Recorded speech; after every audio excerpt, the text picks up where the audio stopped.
लेकिन आज एक्शन में है दो और स्टॉक्स। क्यूएसआर स्पेस पूरा का पूरा फोकस में बना हुआ है। पहली तिमाही में इटर्नल और स्विगी का प्रदर्शन कैसे रहने वाला है, क्योंकि काफी समय से हमारा भी कन्विक्शन लिस्ट में बना हुआ स्टॉक और दोनों ही शेयरों में हम देख रहे हैं कि आज अच्छी मजबूती भी दिखाई दे रही है। तो समझ लेते हैं कि क्या उम्मीदें हैं स्विगी और इटर्नल के प्रदर्शन से, ज्यादा ग्रोथ कहाँ किन सेगमेंट्स में रहने वाली है। जानवी हमारे साथ पूरा एनालिसिस देने के लिए। जानवी, शानदार तेजी और स्विगी तो इस पर डेज हाई पर करीब 6-7% की मजबूती दिखा रहा है। क्या वजह है इस तेजी की और क्वार्टरली अपडेट्स कैसे आ सकते हैं?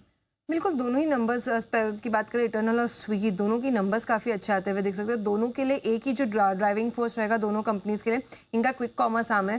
इंटरनल के लिए ब्लिंकिट और स्विगी के लिए इंस्टामार्ट अगर देखें तो काफ़ी अच्छे नतीजे यहाँ पर दोनों की तरफ से आने की उम्मीद है। वाई और तिमाही दर तिमाही दोनों ही तरीके से अगर देखें तो नंबर्स काफ़ी बेहतरीन आते हुए दिख सकते हैं। लेकिन अगर नंबर्स फेस ऑफ इट पे बात करें तो इटर्नल के नंबर्स अगर देखें तो स्विगी से थोड़े ज़्यादा बेटर आते हुए दिखेंगे। अब इटर्नल के अगर FY27 के Q1 FY27 के एस्टिमेट्स के साथ शुरू करें तो जो रेवेन्यू है इस बार तिमाही में अनुमान है कि 19,287 करोड़ के पास आता हुआ दिख सकता है। तिमाही दर तिमाही यहाँ पे 11.5% की ग्रोथ आने की उम्मीद है और साल दर साल अगर देखें तो लगभग 169% की ग्रोथ जो है ये एक्सपेक्टेड है। यहाँ पर कामकाजी मुनाफा में काफ़ी बड़ा जंप एक्सपेक्टेड है। 642 करोड़ के पास कामकाजी मुनाफा आता हुआ दिख सकता है। साल दर साल यहाँ पर 458% की ग्रोथ की उम्मीद है और तिमाही दर तिमाही लगभग 32% की ग्रोथ एक्सपेक्टेड है। मार्जिन फ्रंट पे भी अगर बात करें तो साल दर साल लगभग 170 बेसिस पॉइंट्स का एक्सपांशन का अनुमान है और मुनाफे में भी अगर देखें तो लगभग 12 गुने से मुनाफा बढ़ता हुआ दिख सकता है। वाई लगभग 303 करोड़ के पास इस बार जो है इटर्नल अपना मुनाफा दर्ज करते हुए दिख सकती है। अब इसके पीछे जो कंपनी का क्विक कॉमर्स सेगमेंट है ये काफ़ी बड़ा आउट परफॉर्मेंस करता हुआ दिख सकता है। फूड डिलीवरी एनओवी जो नेट ऑर्डर वैल्यू है यहाँ पर लगभग 19.7% की ग्रोथ और क्विक कॉमर्स का जो एनओवी है यहाँ पर लगभग 84% की ग्रोथ एक्सपेक्टेड है। ब्लिंकिट का जो कंट्रीब्यूशन मार्जिन है यहाँ पर बड़ा एक्सपांशन की उम्मीद है। एक्सपांशन होकर करीबन 5.2% के करीब ये आ सकता है। इस तिमाही में 250 डार्क स्टोर्स खोलने की भी जो है ब्लिंकिट की उम्मीद है।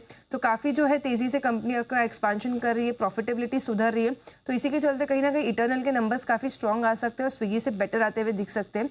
वही on the other hand Swiggy की अगर ग्रोथ की अगर बात करें तो यहाँ पर रेवेन्यू में करीबन 36% की साल दर साल ग्रोथ एक्सपेक्टेड है। कामकाजी घाटे की बात करें तो लगभग 34% से इस तिमाही में कामकाजी घाटा जो है ये घट कर आता हुआ दिख सकता है। लेकिन तिमाही दर तिमाही सिर्फ 10% की गिरावट यहाँ पर एक्सपेक्टेड है। वही लॉस भी अगर देखें तो साल दर साल लॉस कम होता हुआ आ सकता है। 30% की गिरावट यहाँ पर एक्सपेक्टेड है 836 करोड़ के पास। लेकिन अगर तिमाही दर तिमाही देखें तो लॉस में थोड़ी सी जो बढ़त है यहाँ पर एक्सपेक्टेड है।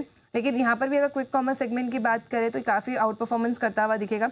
इनफैक्ट एडजस्टेड बेसिस पे यहाँ पर काफ़ी अच्छा जो लॉस है स्विगी के इंस्टामार्ट के लिए ये घटता हुआ दिख सकता है और जो कंट्रीब्यूशन मार्जिन है ये ब्रेक इवन पे आ जाएगा इंस्टामार्ट के लिए। तो ये काफ़ी एक जो बड़ी पॉजिटिव चीज़ निकल के आ सकती है इस बार नतीजों के लिए स्विगी के लिए। तो कहीं ना कहीं उनकी गाइडेंस के ऊपर भी नज़र रखनी होगी। दोनों कंपनीज़ के जो कंपटीशन को और कैश बर्न को लेके जो गाइडेंस रहेगी वहाँ पर नज़र रखनी लगेगी।